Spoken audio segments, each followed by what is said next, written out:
नमस्कार दोस्तों, और आपका स्वागत है हमारे पहले लेसन में। आज हम बात करेंगे आपका जीवन रक्षा तंत्र यानी सर्वाइवल मैकेनिज्म आपकी भावनाओं को किस तरह प्रभावित करता है। सोचिए जरा, आप सड़क पर चल रहे हैं और अचानक पीछे से एक तेज हॉर्न बजता है। बिना सोचे समझे आपका दिल तेज धड़कने लगता है, सांसें तेज हो जाती हैं और शरीर अचानक चौकन्ना हो जाता है। अब जरा ध्यान दीजिए, यह सब अपने आप हुआ। आपने अपने दिल से ये नहीं कहा था कि अरे जरा तेज धड़कना शुरू करो। आपने अपनी सांसों को भी नहीं कहा था कि अब और तेज चलो। यह सब अपने आप हुआ क्योंकि आपका दिमाग तुरंत खतरे का आकलन करके शरीर को सतर्क कर देता है। यही है आपका सर्वाइवल मैकेनिज्म। अब सवाल यह है कि यह होता कैसे है। हमारे दिमाग का एक हिस्सा है एमिगडाला। यह छोटा सा हिस्सा हमेशा चौकीदार की तरह काम करता है। इसे खतरे की गंध मिलते ही यह आपके शरीर में अलार्म बजा देता है। यह अलार्म है फाइट, फ्लाइट या फ्रीज रिस्पॉन्स, यानी या तो लड़ो या भागो या वहीं ठहर जाओ। लाखों साल पहले जब इंसान जंगलों में रहता था, तब यह सिस्टम हमें बचाने के लिए बहुत जरूरी था।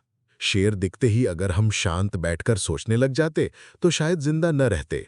लेकिन अब समस्या ये है कि आज हमारे सामने शेर नहीं आते। आज हमारे शेर और भालू कुछ और हैं।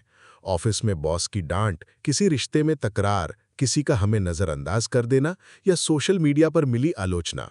हमारे दिमाग के लिए ये सब भी खतरे की तरह ही है। नतीजा यह होता है कि वही पुराना सर्वाइवल मैकेनिज्म एक्टिवेट हो जाता है।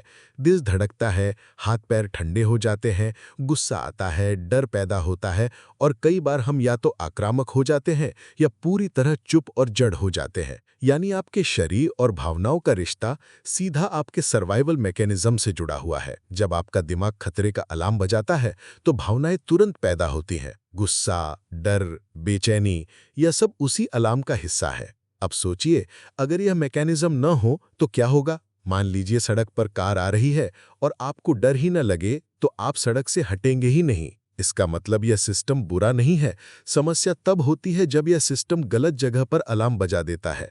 यानी वास्तविक खतरे के बजाय केवल अनुभव किए गए खतरे पर भी वैसा ही रिएक्शन दे देता है। यही कारण है कि हमें अक्सर छोटी सी बात पर भी बहुत गुस्सा आ जाता है या हल्की सी आलोचना पर भी हमें ऐसा लगता है जैसे हमारी पूरी पहचान पर हमला हो गया हो। यह सब हमारे सर्वाइवल ब्रेन की ऑटोमेटिक प्रतिक्रिया है। अब जरा एक छोटा सा अभ्यास करें। अपनी आंखें बंद कीजिए और सोचिए कि पिछली बार कब आपको अचानक बहुत गुस्सा आया था या बहुत डर लगा था।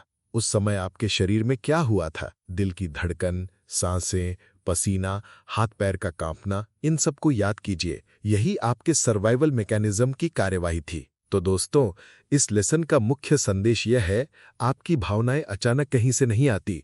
वे आपके शरीर की प्राचीन सुरक्षा व्यवस्था से आती हैं। जब आप यह समझ लेंगे तो अगली बार जब गुस्सा या डर उठेगा तो आप जान पाएंगे, अरे यह तो मेरा सर्वाइवल ब्रेन अलार्म बजा रहा है। यही जागरूकता ही आपको भावनाओं पर नियंत्रण की पहली सीढ़ी देती है।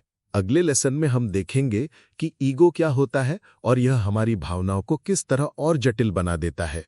लेकिन आज के लिए आपका छोटा सा असाइनमेंट यह है, आज जब भी आपके भीतर कोई तीव्र भावना उठे, बस 2 सेकंड रुककर खुद से पूछिए, क्या यह वास्तव में खतरा है या मेरा दिमाग सिर्फ अलार्म बजा रहा है। यही अभ्यास धीरे धीरे आपको भावनाओं का मालिक बना देगा।